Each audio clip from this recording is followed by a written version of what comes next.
Hello my dear friend, this is Anshuman Dikshit, your financial consultant.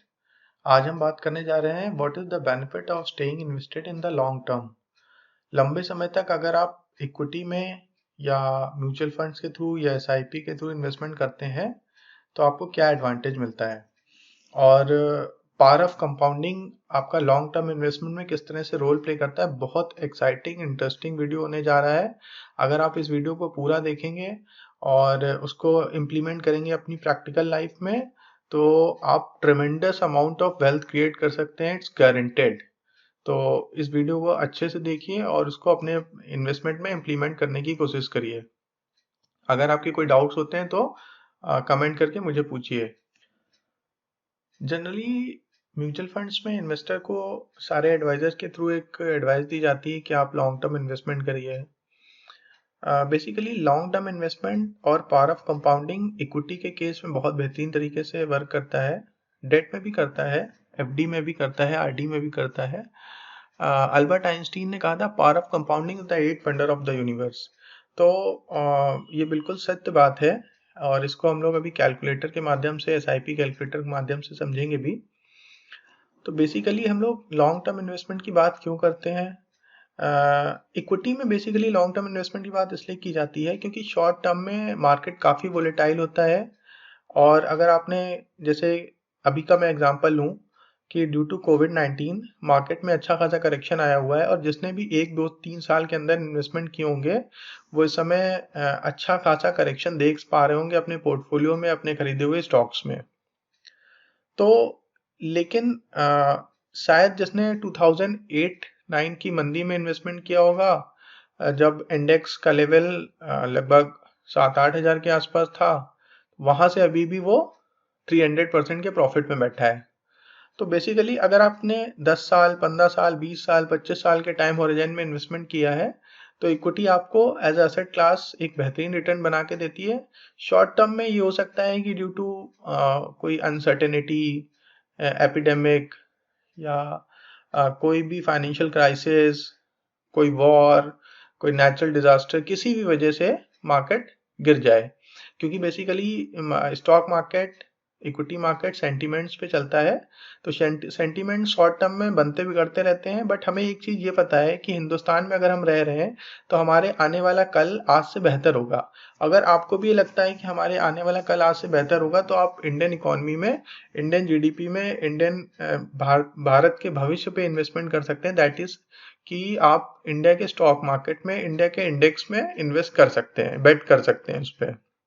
और लंबे समय में यहाँ पे आपको काफ़ी ज़्यादा रिटर्न बनने वाले हैं। आप ये मान के चल सकते हैं Indian equity market having potential to deliver near about 12 to 15% over a long period of time. अगर आप किसी डाइवर्सिफाइड म्यूचुअल फंड्स में इन्वेस्टमेंट करते हैं तो आपको 12-15% का रिटर्न आराम से बनेगा। दोस्तों, लंबे समय में रिटर्न कैसे बनते हैं इसको हम एक रियल एग्जांपल से समझते हैं। हम कोई हाइपोथेसिस की बात नहीं करते हैं, एक रियल म्यूचुअल फंड का एग्जांपल लेते हैं। हम लोग रिलायंस के ग्रोथ फंड की बात करते हैं जिसने 10 रुपए की एनएवी से स्टार्ट किया था और लगभग 22 सालों में उसकी एनएवी 1000 को क्रॉस कर गई। Reliance growth fund hits milestone rear ₹1 lakh turns ₹1 crore in 22 years. That means कि जिन इन्वेस्टर्स ने 10 रुपए की नेवी पे 1 लाख रुपए का इन्वेस्टमेंट किया था, उनका 22 सालों के आसपास जो इन्वेस्टेड रहे थ्रू आउट द टेन्योर, बीच में उन्होंने किसी भी मंदी, तेजी, किसी क्राइसिस में कोई भी अपने डिसीजन को चेंज नहीं किया। और ये लमसम इन्वेस्टमेंट है, एसआईपी की बात नहीं कर रहा हूँ मैं। ये एक लमसम इन्वेस्टमेंट है। 1 लाख रुपए एक बार में लगाया और 22 साल तक इन्वेस्टमेंट करके वेट किया और उसका वो जो इन्वेस्टमेंट है वो मोर देन 1 करोड़ रुपीज हो गया। ये एक रियल स्टोरी है। आप इसको गूगल पे भी क्रॉस वेरीफाई कर सकते हैं। अगर आप चाहें से मैं गूगल पे जाके चेक करता हूँ तो ये एनडीटीवी प्रॉफिट की वेबसाइट पे भी मेंशन है। Reliance growth fund hits milestone ₹1 lakh turns ₹1 crore in 22 years. ये रिपोर्ट आई थी May 9, 2017 को। तो आप इसको क्रॉस वेरीफाई भी कर सकते हैं। इसकी जो एनएवी है वो 1000 को क्रॉस कर गई थी। तो इन्वेस्टर्स ने, जिसने भी 22 साल वेट किया, उसको लगभग 18.25% CAGR से रिटर्न बना, 18% का दोस्तों रिटर्न है। और अभी मैंने जो आपको पीछे बताया है, मैंने बताया कि you will get CAGR return near about 12 to 15%, तो मैंने काफी कंजर्वेटिव बोला है आपको। म्यूचुअल फंड जनरली इंडेक्स को 2-4% से आउट परफॉर्म करते हैं। तो अगर इंडिया की इंडेक्स में और इस लेवल से अगर मैं देखूं जिस लेवल पे हम लोग आज खड़े हैं, तो आप ये मान के चल सकते हैं अगले 10-20 सालों में आपको इंडेक्स ही, सेंसेक्स और निफ्टी ही लगभग 15% का रिटर्न बना के दे सकते हैं। और म्यूचुअल फंड, अगर आपने किसी अच्छे म्यूचुअल फंड में, अच्छे फंड मैनेजर में के ऊपर बेट किया है, तो you will get 2-3% more than index fund, तो आपको वहां पे ज्यादा अल्फा बनेगा। तो ये 18% का CAGR रिटर्न बना और 1 लाख रुपए 100 टाइम्स बढ़ गया। और ये एक रियल घटना है, ये कोई हाइपोथेसिस नहीं है, कोई अजम्पशन नहीं है, एक रियल घटना है। आइए मैं आपको अपनी वेबसाइट वेल्थ फॉर यू पे लेके चलता हूँ। यहाँ पे हम लोग एक कैलकुलेटर के माध्यम से भी इसको समझ सकते हैं। अगर एक सिंपल मैं आपको कैलकुलेशन बताता हूँ, कोई सिर्फ 1000 रुपीज पर मंथ इन्वेस्टमेंट करे, बेसिकली 1000 रुपीज कोई स्टूडेंट भी इन्वेस्ट कर सकता है। और मान लीजिए उसने 20 साल की एज से ही इन्वेस्टमेंट करना शुरू किया, उसने माना कि मेरे को 50 साल में, अगले 30 साल में रिटायर होना है, तो इन्वेस्टमेंट पीरियड हम लोग 30 ईयर चूज कर लेते हैं।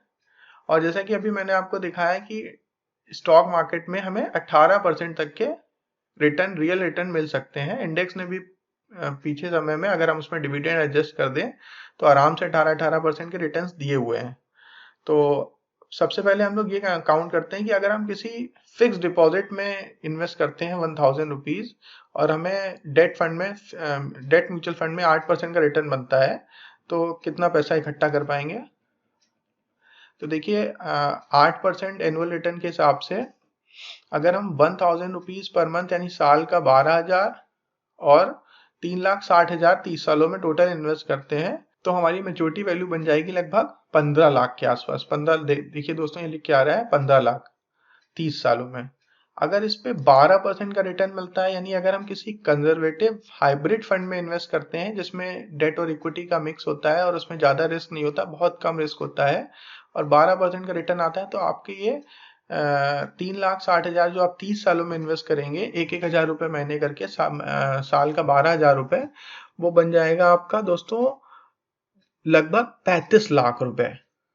तो ये एक अच्छी खासी रकम है। और अगर यही 15% से ग्रो होता है, तो ये आपका रिटर्न बन जाएगा 30 सालों में 70 लाख रुपए।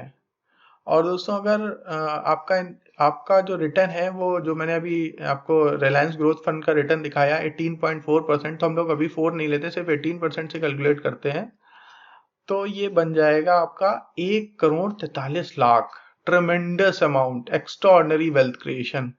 तो जैसे कहावत है, बूंद बूंद से सागर भरता है, तो आपने देखा सिर्फ 1000 रुपीज पर मंथ की SIP अगर कोई 20 साल की एज से स्टार्ट करता है और अगले 30 साल तक चलाता है, सिर्फ 1000 रुपीज। इसमें हम ये नहीं मान रहे हैं कि उसने जैसे जैसे उनकी इनकम बढ़ी तो उसने भी इन्वेस्टमेंट बढ़ाना शुरू किया। जैसे जनरली जैसे जैसे हमारी इनकम बढ़ती है तो हम लोग इन्वेस्टमेंट बढ़ाते भी चले जाते हैं, बट यहाँ पे हम लोग ने सिर्फ ये लिया है कि 1000 रुपीज ही इन्वेस्ट कर रहा है, तो ये 1,43,00,000 रुपए हो रहा है।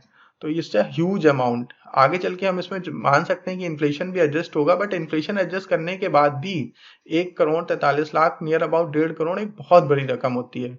और आप समय के साथ साथ 1,000 को 10% सालाना से अपनी SIP को इंक्रीमेंट भी कर सकते हैं, स्टेप अप भी कर सकते हैं। तो आपने यहाँ देखा हो कि power of compounding is the 8th wonder of the universe. ये अल्बर्ट आइंस्टीन ने कहा था, तो बिल्कुल गलत नहीं कहा था कि 1,000 रुपए मैंने भी इन्वेस्ट करके आप करोड़पति बन सकते हैं। दैट मीन्स कि करोड़पति बनना बहुत आसान है। जरूरत क्या है? सिर्फ डिसिप्लिन की, यानी कि एक वर्कर, एक लेबर क्लास, एक रिक्शे वाला, एक मजदूर भी करोड़पति बन सकता है 25-30 सालों तक, अगर वो डिसिप्लिन के साथ इन्वेस्ट करता रहे तो। बट हमारे देश में फाइनेंशियल लिटरेसी कम होने की वजह से, फाइनेंशियल इंक्लूजन कम होने की वजह से ये चीज हो नहीं सकती है, और ये हो नहीं पा रही है। इसीलिए हम लोग फाइनेंशियली अभी भी काफी बैकवर्ड है। फाइनेंशियल इंक्लूजन हमारे यहाँ बहुत कम हुआ है, और मैं इस चैनल के माध्यम से गांव-गांव तक फाइनेंशियल इंक्लूजन को पहुंचाने का मैंने बीड़ा उठाया है। तो आप जितना ज़्यादा लोगों तक इस वीडियो को पहुंचाएंगे उतना ही ज़्यादा लोग अवेयर होंगे और उतने ही ज़्यादा वो अपने रिटायरमेंट के लिए अपने डिफरेंट डिफरेंट गोल्स के लिए एक डिजायर अमाउंट का कॉर्पस क्रिएट कर पाएंगे। और अगर आप किसी छोटे बच्चे को बचपन में इन्वेस्टमेंट की पार्ट पढ़ा देते हैं और या फिर जब तक वो 18-20 साल का नहीं हो जाता उसके माता पिता उसके लिए इन्वेस्ट करते हैं और उसके बाद वो करता है, तो आप ये समझिए कि जब जैसे ही बच्चा 30 साल का होगा तो वो करोड़पति बन चुका होगा। अगर उसने उनके माता पिता ने 1000-2000 रुपए महीने ही अपने बच्चे के लिए इन्वेस्ट किए हैं, 18-20 साल तक वो इन्वेस्ट करेंगे और जैसे ही बच्चा सेल्फ डिपेंडेंट होगा अगले 10 साल वो इन्वेस्ट करेगा और वो 30 साल पे भी रिटायर हो सकता है, यानी कि उसके बाद वो फाइनेंशियली फ्री है। अगर 2-2 हजार रुपए करके इन्वेस्ट कर रहे हैं तो वो 3 करोड़ के साथ रिटायर हो सकता है। उसके बाद उसकी जो मर्जी है, जिस तरह का वो अपने आप को ग्रोथ करना चाहता है, क्योंकि 30 ईयर की एक एज ऐसी होती है जब तक बच्चा अच्छे से एजुकेशन पूरी कर चुका होता है, उसने अपनी सारी चीजें समझ ली होती हैं, कहीं छोटी मोटी जॉब करके नॉलेज भी ले लिया होता है। अब वो एंटरप्रेन्योरशिप करना चाहता है, अपने ड्रीम्स को अचीव करना चाहता है, अपना हॉबी वर्क करना चाहता है, जो कुछ भी करना चाहता है। अब उसको एटलीस्ट ये चीज फ्री हो गया कि उसको अपने ब्रेड एंड बटर के लिए, अपने दाल रोटी के लिए परेशान होने की जरूरत नहीं है। उसके अकाउंट में 3 करोड़, 5 करोड़, 7 करोड़ रुपए रखे हुए हैं, जिससे उसको मंथली एक्सपेंस मीट आउट होगा और वो अपनी लग्जरी को भी पूरा कर सकता है इवन। तो दोस्तों यहाँ पे हमें एक चीज पता चलती है कि बेसिकली हम लोग करोड़पति बनना इतना डिफिकल्ट नहीं है, जरूरत यह है कि डिसिप्लिन की। तो यहीं पे मैं वीडियो को विराम देता हूँ। उम्मीद है कि आपको ये टॉपिक बहुत अच्छा लगा होगा।